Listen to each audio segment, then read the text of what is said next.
बिहार के आदमी के चोरियों नहीं के करे आवत।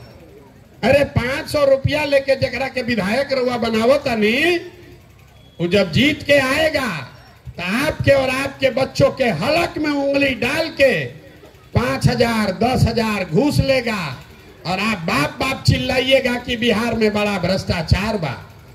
हम पैदल चलतानी 2 बरिस से, एगो हजाम मिलन हमारा रामनगर में, पूछने के भैया बताओ 35 बरिस से लालू नीतीश चलावत जा बिहार, ये दोनों में क्या फर्क बा? तो कहलस बहुत बढ़िया बात है भैया, हम तो हजाम हैं, अपने भाषा में बताई 35 बरिस के लालू नीतीश के राज में कोई फर्क नहीं है। जनता का हजामत तो दोनों में पूरा पूरा बनल बा। खाली फर्क इतने बा कि लालू के राज में जनता के हजामत अपराधी सब बनावत रहसन, और नीतीश के राज में हजामत अब अधिकारी सब बना रहल बड़ा सब। लालू जी के राज में अंधेरा होने के बाद अपराधी सब गन लगाकर लूटता था, और नीतीश भाजपा के राज में अधिकारी सब ब्लॉक में थाना में दीने में कलम लगा के लूटता सब। कोई ऐसा आदमी नहीं खान देखी थाना में ब्लॉक में चल जा उनका 2,000 देले बगैर काम हो जाए। लेकिन 5 बरिस घूस देला के बाद, कष्ट कटला के बाद, अभी भाजपा के आइल बारन विधायक वोट मांगे तो सब आदमी अपन दाखिल खारिज के कष्ट भुला गई। अब नीतीश कुमार में उनका खराबी नहीं खे दिखत, अब उनका दिखत भूमिहार के है आगरा के है पिछड़ा के है। अब उनके के जाके वोट दी हन, तब वोट दी हन, तब चुनाव के बाद नीतीश के लोढ़ा खई हन। यह कहे आइल बानी, न सुधरिएगा आप, क्योंकि आपको सुधरना ही नहीं है। जब आपको अपने और अपने बच्चों की चिंता नहीं है, वो आदमी दूसरे का चिंता क्या करेगा? यही बताने आए। अभी कोई कहता राय जी कि प्रशांत किशोर का हाथ मजबूत कीजिए। अरे भाई, हमको आपका साथ ना चाहिए, आप हमारा हाथ क्या मजबूत करिएगा? आप तो अपने बच्चों का हाथे नहीं मजबूत कर सके, आप हमारा हाथ मजबूत कीजिएगा। हम कितना पूर्वक पूछते हैं आप। अरे जो आदमी अपने बच्चा के लिए नहीं खड़ा हुआ, वो प्रशांत किशोर के लिए खड़ा होगा। हम 2 बरिस पैदल चले कि 20 बरिस चल दी, आप न सुधरने वाले हो रे भाई। यही बताने आए। कोई वोट वोट न मांगते हैं, हाथ होत नहीं जोड़ते हैं। ये भी नहीं कहेंगे राय जी जैसा कि आप अंगड़ाई लीजिएगा तो बिहार बदल जाएगा, घंटा कुछ नहीं होगा। आपका दुर्दशा जरा जाकर देख लीजिए रोड पर। हम आ रहे हैं गाड़ी से, इससे पिछड़ा इलाका कोई नहीं दिख रहा। काची के अंगड़ाई, खाली घर बैठ के अंगड़ाई लिया आता है। आपका दम कुछ नहीं है, आपका दम कुछ नहीं है। अगर दम होता तो ये जो नेता सब आप पर राज कर रहा है, इसको उखाड़ कर आप फेंक देते, लेकिन आपको दम नहीं है। कहता है बिहार में एक बिहारी 100 पर भारी। हम कहते हैं आपसे ज्यादा कोई कमजोर नहीं है। एगो गुजराती 100 गो बिहारी के मजदूर बना के खटावत ऐज आदमी मोछ ऐठा ताड़न। एक बिहारी 100 पर भारी। आ लड़का भोजपुरी गाना सुन के नाचत आ हो गइलन सब मजदूर। मेरे भाई, आपके पुरखों की ताकत थी। यही बिहार है जो कभी ज्ञान का भूमि था।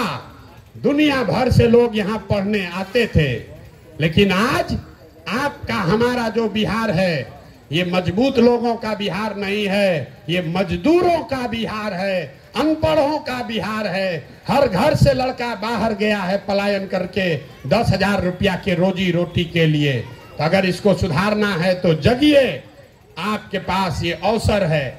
आदमी कहता हन कि 25 में जन सुराज के जितावल जाए। अरे भाई, अभी लक्ष्मी पूजा बाद दिवाली में लक्ष्मी जी के बुलावे खातिर क्या कल जाला? पूजा होला ना लक्ष्मी जी के, सब लोग पूजा करते हैं ना। लेकिन लक्ष्मी जी के पूजा करे से पहले सिखावल गइल बा कि 2 दिन पहले घर के बढ़िया से सफाई होई तबे लक्ष्मी जी आई हन। तो अगर 25 में जन सुराज का समृद्धि लाना है तो अभी उपचुनाव में ये जितना ही कूड़ा करकट बारंजा झाड़ू मार कर इनको बाहर कीजिए, तभी आपका भला होगा, न तो भला होने वाला नहीं। होना चाहिए कि नहीं होना चाहिए?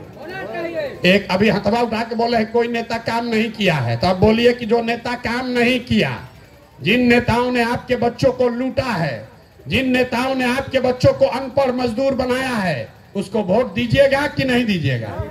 हाथ उठाकर बोलिए दीजिएगा कि नहीं दीजिएगा। एक एक आदमी हाथ उठाकर बोलिए दीजिएगा कि नहीं दीजिएगा?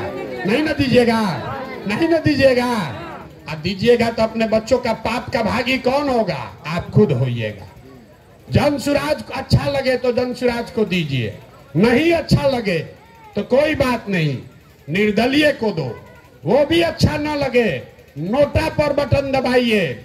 लेकिन जिन नेताओं ने आपको और आपके बच्चों को लूटा है, उसको वोट मत दीजिए। यही बात बताने आए हैं।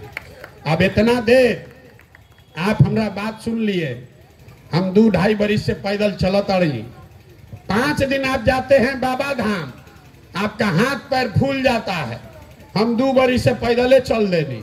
कैसे चलता नहीं? ये चल रहे हैं ऊपर वाले के कृपा से और आप जैसे लोगों के दुआ और आशीर्वाद से। तो ये जो समाज के जगावे समझावे के काम शुरू कैले बानी, अगर आपको लगता है कि ठीक काम कर रहे हैं तो और कुछ नहीं, वोट जिसको देना है दीजिए, लेकिन अपना आशीर्वाद अपने बेटे प्रशांत किशोर को हाथ उठाकर एक बार आशीर्वाद दीजिए और बताइए कि ये प्रयास होना चाहिए कि नहीं होना चाहिए। जरा जोर से बोलिए, पीछे के लोग तक बोलना है, ये होना चाहिए कि नहीं होना चाहिए? होना चाहिए। अरे तो इतना देर से सब कड़वा कड़वा बात कहनी, करैला ऐसा कड़वा बात बोलनी, फिर भी आप हमको आशीर्वाद दे रहे हैं। तो जाने से पहले 2 मीठा बात सुनकर जाइए।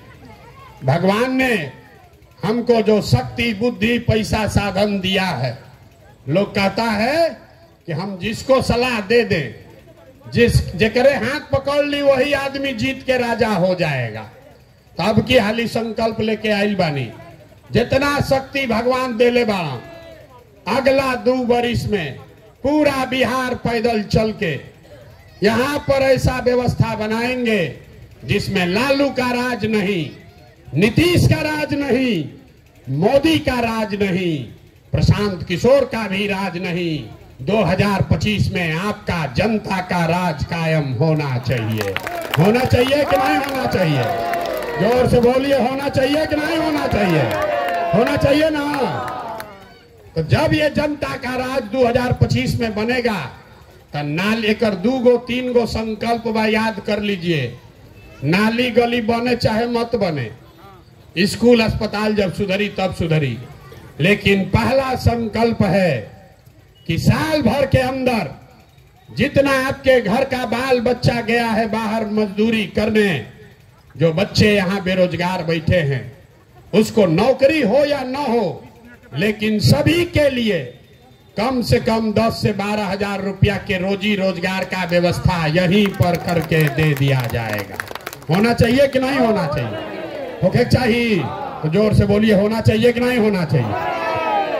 तो आपकी हाली छठ में लड़का है, यह सन छठ में आपका पति आपका भाई आएगा तो उसको बोल दीजिएगा कि अगला बरिस छठ में जब आइबा, 2025 के छठ में आइबा, तो फिर मजदूरी करे खरे खातिर बिहार से बाहर ना जाए पड़ी। प्रशांत किशोर का वादा आपसे है। और यहाँ जितना लोग 60 बरिस से ज्यादा उम्र के हैं, नीतीश कुमार 400 रुपया का आपको भीख दे रहा है। महंगाई के जमाना में 400 रुपया दे रहा है, अपने बैठा है कोठी में, गरीब आदमी को दे रहा है 400 रुपया।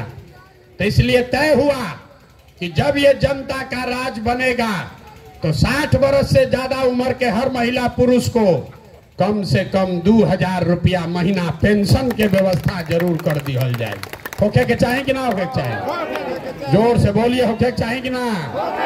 ना बोलिएगा तो ना हो। जोर से बोलिए, होने के चाहिए कि नहीं चाहिए? 2000 होके के चाहिए ना। तीसरा और अंतिम संकल्प, ये पैसा से गरीबी ना दूर हो। गरीबी दूर तब हो जब लड़कन के पढ़े के व्यवस्था हो। गरीब का बच्चा जब पढ़ने जाता है सरकारी स्कूल में तो या खिचड़ी खा के घरे चल आवता लड़का पढ़ते नहीं थे।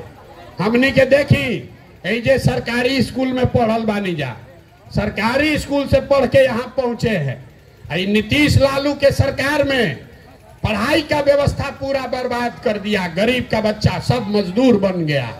तो जनता का जब राज अगले बरस बनेगा, तो जब तक सरकारी विद्यालय ना सुधरी तब तक आप अपने बच्चा को प्राइवेट स्कूल में भेजिए, अंग्रेजी स्कूल में, और उसका पढ़ाई का खर्चा फीस सरकार के ओर से भरा जाएगा। ओके कि चाहिए ना भाई? गरीब के बच्चा भी अंग्रेजी स्कूल में पढ़े के चाहिए ना? चाहिए कि नहीं चाहिए? तो हम आपसे मांगे कुछ नहीं, एक ही चीज मांग रहे हैं। जिन नेताओं ने आपको ठगा है, बर्बाद किया है, आपके बच्चों का जीवन लूटा है, चाहे आपके जात का है कि धर्म का, उसको वोट मत दीजिए, ना तो ऊपर वाला भी माफ नहीं करेगा। वोट नहीं ना दीजिएगा। जो ये लोग चोरी बदमाशी किया है उसको वोट नहीं ना दोगे भाई? ना भी बहुत आदमी हाथ नहीं कर उठावत, ना सुधरिए आदमी। हाथ उठा कर बोलिए, एक एक आदमी को हाथ उठाना है। वोट नहीं ना दीजिएगा चोर बदमाश को? जोर से बोलिए, दीजिएगा कि नहीं दीजिएगा? नहीं ना दीजिएगा। एक बार अपने बच्चों के लिए ईमानदारी रखिएगा ना। अब पैसा बटी तो ले लेबे के बाद, जे पैसा देबे आई उनका से पैसा ले लेबे के बाद, ये गरीबे का पैसा लूट के बैठा है। पैसा लेने के बाद अंदर जाकर जेकरा के मन हो ओकरा के वोट दिया। लेकिन पैसा जो बांट रहा है गरीब का लूट के, सबसे पैसा ले लेना है, आप ही का पैसा है, याद रही ना? तो वोट केकरा के दिया है? अब किया ली जन सुराज के देवे से ना होई। एक बार संकल्प लीजिए, एक बार जीवन में वोट नेताओं के बच्चे के लिए नहीं, अपने अपने बच्चों के पढ़ाई रोजगार के लिए देना है। देना है कि नहीं देना है? अपना बच्चा के लिए जकरा जकरा वोट देवे वो हाथ उठाइए तो जरा हाथ उठाइए। किसको किसको अपने बच्चों के लिए वोट देना है? आज नहीं खान उठावती नेताजी के बच्चा खाती दी हंजा ना मनी हंजा। अभी बोलिए हाथ उठाकर, अपने बच्चों के लिए वोट देना है कि नहीं देना है? देना है। तो एक बार मिट्टी के सम्मान खाती एक बार बोल दिया जाओ। हम बोलब जय बिहार, आपको बोलना है जय जय बिहार, जय बिहार। ना जाके आदमी में दम नहीं थे। अतना नेता सब चूस ले बड़ा सन कि मुंह में आवाजों नहीं खे निकला। बड़ा लूटा है यहाँ का नेता सब। एक बार पूरा ताकत से बोलिए जय बिहार। अब पीछे के आदमी सब झारखंड में रहते हैं, अरे बिहारी को के गरियावत सन पूरा देश में। एक बार तो बिहार के नारा बोलो भाई, जय बिहार, जय बिहार, जय बिहार। घबराइए मत, एक बरस में आपको ये व्यवस्था बना कर देंगे। आपके बच्चों को पढ़ाई रोजगार के लिए बाहर नहीं जाना पड़ेगा। बहुत बहुत धन्यवाद।